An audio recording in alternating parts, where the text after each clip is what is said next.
Hello dear student, I hope कि आप सभी अच्छे होंगे। आज मैं आपकी क्लास फर्स्ट चैप्टर का फर्स्ट डेरिवेशन करवाने वाला हूँ, जो कि है इस टॉपिक से related the field of an electric dipole. सबसे पहले हम करेंगे for N point of axis के लिए। सब इसको करने से पहले मैं आपको एक चीज़ समझाना चाहता हूँ, जो कि है डाइपोल मोमेंटम। क्योंकि अगर आपको डाइपोल मोमेंटम समझ में नहीं आएगा ना, तो ये डेरिवेशन आपको बिल्कुल समझ में नहीं आने वाला। तो सबसे पहले हम डाइपोल मोमेंटम क्या होता है वो देखते हैं। सबसे पहले देखो, डाइपोल मोमेंटम की बात करेंगे।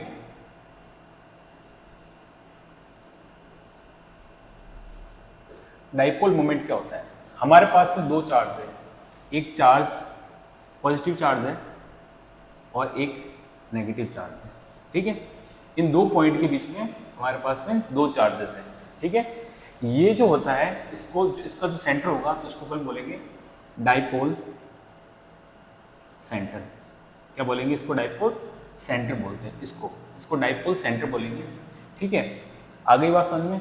और डाइपोल मोमेंटम क्या होता है, उसका फॉर्मूला होता है, पहले तो एक चीज समझिए कि ये तो इसका सेंटर हो गया, और यहाँ से लेके यहाँ तक की डिस्टेंस होती है इसको अपन ए बोलेंगे, और यहाँ से लेके यहाँ तक की डिस्टेंस को भी हम ए बोलेंगे। ठीक है ना।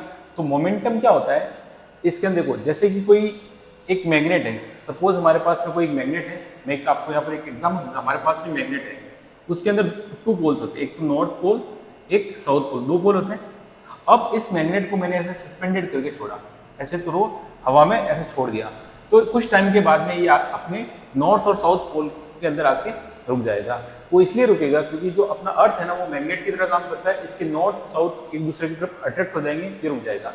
वैसे क्या होता है डियर स्टूडेंट, डाइपोल मोमेंटम में भी ऐसे ही यूज होता है। डाइपोल मोमेंटम में हम क्या करेंगे कि दो चार्जेस है ना, दो चार्जेस है ना, ये क्या करेंगे, इनका मोमेंट होगा, ये ऐसे घूमेंगे, ये ऐसे घूमते हैं। ठीक है ना। ये डाइपोल जो मोमेंट होता है ना, वो हमेशा नेगेटिव से पॉजिटिव की तरफ होता है। ठीक है ना। तो डाइपोल मोमेंट को हम पी से रिप्रेजेंट करेंगे, तो इसका जो साइन होगा पी का, वो किस तरफ होगा? इस तरफ होगा। ठीक है ना। वो हमेशा किस तरफ जाएगा? इस तरफ जाएगा। ठीक है, आगे। अब डाइपोल मोमेंटम का फॉर्मूला क्या होता है कि ये यहां से यहाँ जा रहा है, तो इसको लिखेंगे Q, और कितने डिस्टेंस पे जा रहा है? 2a। तो इसका डाइपोल मोमेंटम का फॉर्मूला हो गया। अगर इसी को हम वेक्टर फॉर्म में रिप्रेजेंट करेंगे, तो ये हो गया P bar equals to 2Q 2a P unit vector. इसको बोलेंगे यूनिट वेक्टर बोलते हैं। इसको क्या बोलते हैं? यूनिट वेक्टर बोलेंगे। ठीक है, आगे बात समझ में। क्योंकि अगर हमको ये चीज पता होगी तो हमारे जो आगे डेरिवेशन सॉल्व करेंगे ना, उसके अंदर बहुत ज्यादा हेल्प मिलेगी। ठीक है, ये सारी चीजें हमको डाइपोल मोमेंट समझ में आ गया, मोमेंट समझ में आ गया, तो हम ये चीजें यूज करेंगे हमारे डेरिवेशन में। अगर हमको ये चीज पहले नहीं पता होती तो हम डेरिवेशन को, जब ये वाली चीज आती है तो हम इसको यूज नहीं कर पाते। ठीक है, चलिए अब हम देखेंगे एक और चीज। वो क्या है, ध्यान से देखना। पहले मैं आपके सामने एक डायग्राम बनाऊंगा। हमारे पास में एक चार्ज, पॉजिटिव चार्ज यहाँ पर है, और उसी एक्सिस में, उसी लाइन में, ध्यान सुनना, उसी लाइन में मेरे पास में एक और चार्ज है जो नेगेटिव है। ठीक है, इनका ये डाइपोल सेंटर हो गया। आगे बात समझ में। और इसी एक्सिस में मेरे पास में कोई पॉइंट चार्ज है, एक कोई पॉइंट चार्ज है जो कि पॉजिटिव है, छोटा सा पॉइंट चार्ज है। अब देखिए, ये जो पॉजिटिव चार्ज है ना, इस पॉइंट चार्ज जो पॉजिटिव है, तो इसको किस तरफ भेजेगा? इस तरफ भेजेगा। तो इसके ऊपर जो फोर्स लगेगा, इलेक्ट्रिक फील्ड का, उस तरफ लगेगा। ठीक है, वो इसको इस तरफ भेजेगा, प्लस वाला। और नेगेटिव वाला क्या करेगा? इसको इस तरफ लेके आएगा, तो ये इस तरफ ले जाएगा। तो ये पॉजिटिव के लिए और ये नेगेटिव के लिए। आगे बात समझ में। ये पॉजिटिव को इस तरफ भेजेगा और नेगेटिव को इस तरफ लाएगा। तो नेगेटिव क्या करेगा? इस पॉजिटिव को अपनी तरफ अट्रैक्ट करेगा, और पॉजिटिव क्या करेगा? पॉजिटिव को रिपेल करेगा, इसलिए इस तरफ भेजेगा। दूसरी चीज हमको ये पता है कि ये डाइपोल सेंटर है, यहां से यहां तक की डिस्टेंस हमने अभी जो पहले ली थी वो कितनी ली थी? ए ली थी। तो ये भी कितनी होगी? ए होगी। ठीक है, आगे बात समझ में। अब मैं क्या करता हूं, अगर मेरे को इस डाइपोल सेंटर से इस जो चार्ज है, पॉजिटिव चार्ज, इसकी डिस्टेंस मुझे लेनी है r। क्या लेनी है? r लेनी है। आगे बात समझ में। तो अगर मुझे ये डिस्टेंस अगर r है, तो ये डिस्टेंस कितनी हो जाएगी? यहां से यहां तक, यहां से यहां तक ये डिस्टेंस हो जाएगी r माइनस ए। ठीक है ना। तो ये हो जाएगी r माइनस ए हो जाएगी। और ये वाली डिस्टेंस कितनी होगी? ये वाली, इसकी पूरी डिस्टेंस कितनी होगी? अगर नेगेटिव चार्ज से अगर मैं डिस्टेंस फाइंड करनी है, तो ये हो जाएगी r प्लस ए। यहां तक आपको कोई डाउट नहीं होना चाहिए। जस्ट मैंने अभी डायग्राम बनाया है, उसके बाद में मैं आपको डेरिवेशन सॉल्व करके दिखाने वाला हूँ। ठीक है, यहां तक हमने समझ लिया। अब दूसरी चीज हमको ये देखनी है कि यहाँ पर जो मैंने हमेशा देखा ना कि जो डाइपोल का जो मोमेंट होता है जो पी से रिप्रेजेंट करते हैं हमेशा कैसे होता है नेगेटिव से पॉजिटिव की तरफ, मतलब कि ये इस तरफ जाएगा, इसका जो साइन होगा वो किस तरफ जाएगा, डाइपोल मोमेंटम किस तरफ होगा, इस तरफ होगा। ठीक है, आई बात समझ में।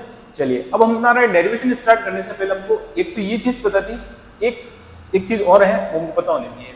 वो क्या होता है, वो होता है कि हमको इलेक्ट्रिक फील्ड का जो फॉर्मूला है ना, वो हमको पता होना चाहिए। वो क्या होता है, वो होता है E इज टू के क्यू अपॉन आर स्क्वायर। अगर ये चीज हमको पता है, ठीक है ना, ये सोर्स चार्ज बोलेंगे, क्या बोलेंगे, सोर्स चार्ज। ये हमको पता है सोर्स चार्ज ही होता है। ठीक है, हमने क्या कर लिया, डायग्राम बना लिया है ना। अब इसका डेरिवेशन स्टार्ट करते हैं। जैसे कि ये चार्ज है, ठीक है ना, तो इसकी तरफ ये अट्रैक्ट हो रहा है, तो ये लेंगे, इसको माइनस में लेंगे, और इधर ये रिपेल हो रहा है तो इसको प्लस में लेंगे। तो इसको लिखेंगे कैसे वो देखते हैं। सबसे पहले हमको क्या करना है कि जो हमारा ये चार्ज है E पॉजिटिव है ना, इसको मैं लिखूंगा के क्यू, पॉजिटिव है, पॉजिटिव वाले के बाद है आर स्क्वायर। ठीक है, और इसके ऊपर बार लगा रखा है तो इसको लिखेंगे पी कैप। सेम जो E माइनस वाला है जो उस तरफ इसको अट्रैक्ट कर रहा है, तो उसको हम लिखेंगे K minus Q upon R square. ठीक है, और पी कैप जिसको अपन यूनिट वेक्टर भी बोलेंगे। आगे बात समझ में आपको। अब देखो क्या करना है कि हमको नेट चाहिए, तो नेट क्या करेंगे, नेट होता है टोटल ई। टोटल ई कैसे करेंगे, तो अपन कहेंगे ई पॉजिटिव प्लस ई नेगेटिव को हम जब ऐड कर देंगे तो हमारे पास में क्या आ जाएगा, ये आ जाएगा। चलो तो हम इसको लिख देते हैं।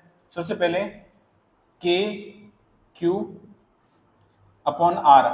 आर इसके लिए कितना है, इसके लिए अपना आर कितना है, अगर मैं इसके लिए आर अपनी बात करूं तो इसके लिए अपना आर कितना है, यहां से लेके यहां से पॉजिटिव के लिए, पॉजिटिव के लिए टोटल ये वाला है, तो ये हो जाएगा आर माइनस ए का whole square P cap plus इसके लिए कितना है, इसको मैं लिखूंगा K Q minus Q upon R plus A का होल स्क्वायर पी कैप, क्योंकि यहाँ पर जो डिस्टेंस है वो कितनी है, ये वाली आर प्लस ए है, ये टोटल डिस्टेंस इस चार्ज से, तो इसलिए मैंने ये यहाँ पर लिखी है।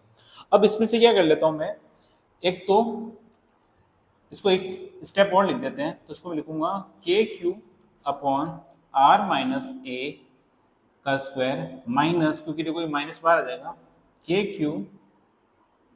Q upon R plus A का होल स्क्वायर, और यहां से मैं पी कैप को यहां से कॉमन ले लेता, दोनों में से पी कैप को कॉमन ले लिया। ठीक है, आगे बात समझ में। अब देखो यहाँ पर जो नेक्स्ट स्टेप है वो क्या है, अब देखो यहां से मैं क्या कर लेता हूँ, एक के क्यू को कॉमन ले लिया। जैसे मैंने के क्यू को कॉमन लिया तो हमारे पास बच गया 1 अपॉन आर माइनस ए का whole square minus 1 upon R plus A का होल स्क्वायर और पी कैप, ये बच गया। ठीक है, जो कि मैंने यहां से इस चीज को ऐसे लिखा है।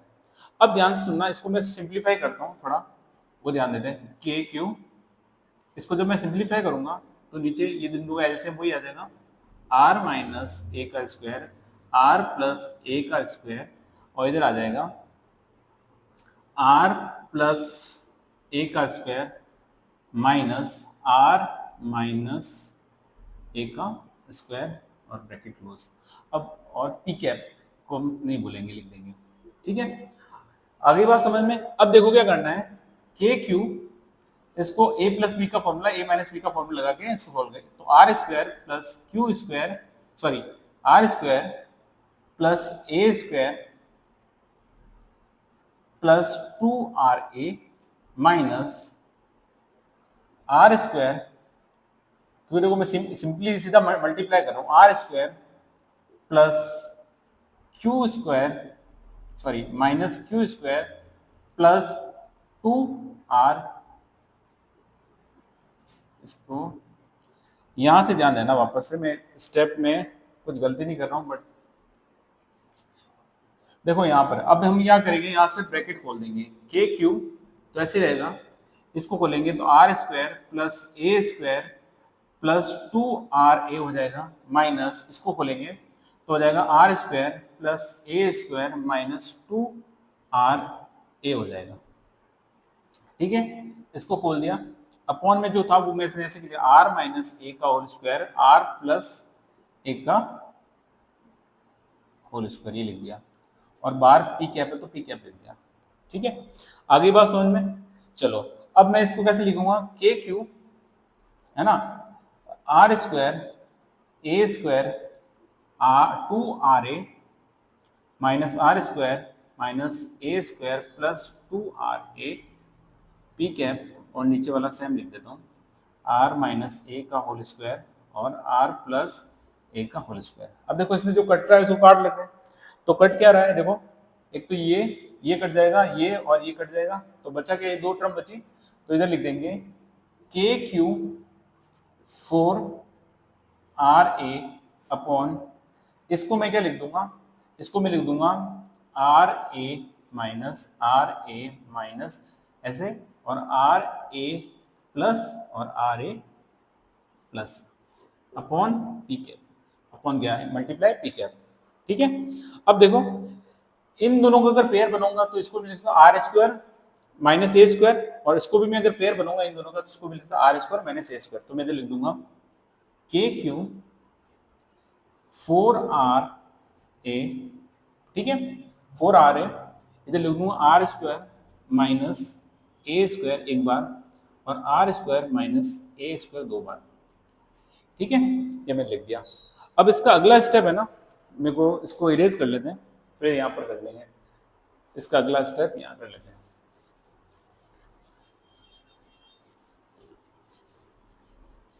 चलो इसका अगला स्टेप क्या होगा,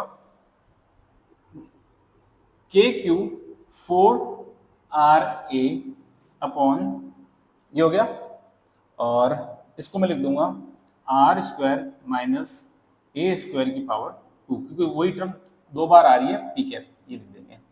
ठीक है, चलो अब देखो इसमें क्या हो रहा है कि जो ए है ना, ए जो डिस्टेंस ली थी हमने दो चार्ज की, जो सेंटर था वहां से डिस्टेंस, तो वो ए की वैल्यू क्या है, बहुत छोटी है आर से। जब बहुत छोटी ए की वैल्यू तो इसको अपन नेगलेक्ट कर जीरो मान लेते हैं, तो मैं लिख दूंगा K Q four R A upon R square minus zero का स्क्वायर अपॉन जीरो, ये हो जाएगा पी कैप, इसको हम लिखेंगे K Q upon four R A upon R square की पावर फोर, ये ऐसे आ गया। ठीक है, आर स्क्वायर की पावर फोर। अब देखो यहां से एक आर से आर कट गया, तो इसको लिखूंगा K Q four A upon R cube, इसको ऐसे लिख देंगे। इसको और सिंप्लीफाई करना है तो देखो यहाँ पर देखो क्या लिखा हुआ है, इसको मैं कैसे लिख सकता हूँ, ये देखो चलो ये हो गया। अब देखो शुरू में हमने क्या पढ़ा था, मोमेंटम पढ़ा था, तो मोमेंटम जो था, मोमेंट था वो उसका फॉर्मूला क्या था, P इंटू टू क्यू ए था, और जब इसका वेक्टर लगाया था हमने तो ये होता था two Q A P cap, ये ऐसा था। तो अब इसका यूज करेंगे अपन यहाँ पर, देखो सबसे पहले मैं क्या करूंगा, हमको ये चीज में फॉर्म में लेके आना है, तो इसको मेरे को, इसको मैं, ये नीचे वाला टर्म बच गया यहाँ पर देखना। ठीक है, इसको मैं क्या लिख सकता हूं, इसको मैं लिख सकता हूं K Q two into two A P cap यहाँ पर था into P cap upon R cube. तो अब ध्यान से देखना, ये इतना वाला पूरा टर्म है, ये हमको यहाँ लिख रहा है, देखो टू क्यू ए ये पूरा, तो इसको हम क्या लिख देंगे, इसको हम रिप्लेस करके लिख देंगे पी वेक्टर, के पी वेक्टर, और बच गया था टू, तो अपन इसको लिख देंगे टू के पी वेक्टर आर स्क्वायर।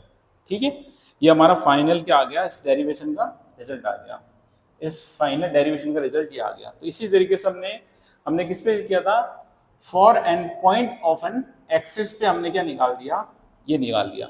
अब इसके बाद में क्या होता है कि हम किस पे निकालेंगे, इक्वेटोरियल पे निकालेंगे। तो वो हमारा जो नेक्स्ट सेशन होगा उसके अंदर मैं बताऊंगा कि उसको कैसे सॉल्व करना है। आई होप कि आपको ये सारा कुछ चीज़ समझ में आ गई होगी। अगर फिर भी अगर आपको कोई डाउट हो तो आप कमेंट सेक्शन में लिख सकते हैं, ठीक है। मैंने बहुत ही आसानी से और एकदम क्लियर तरीके से समझाया है, तो आपको समझ में आ जाना चाहिए। Thank you so much.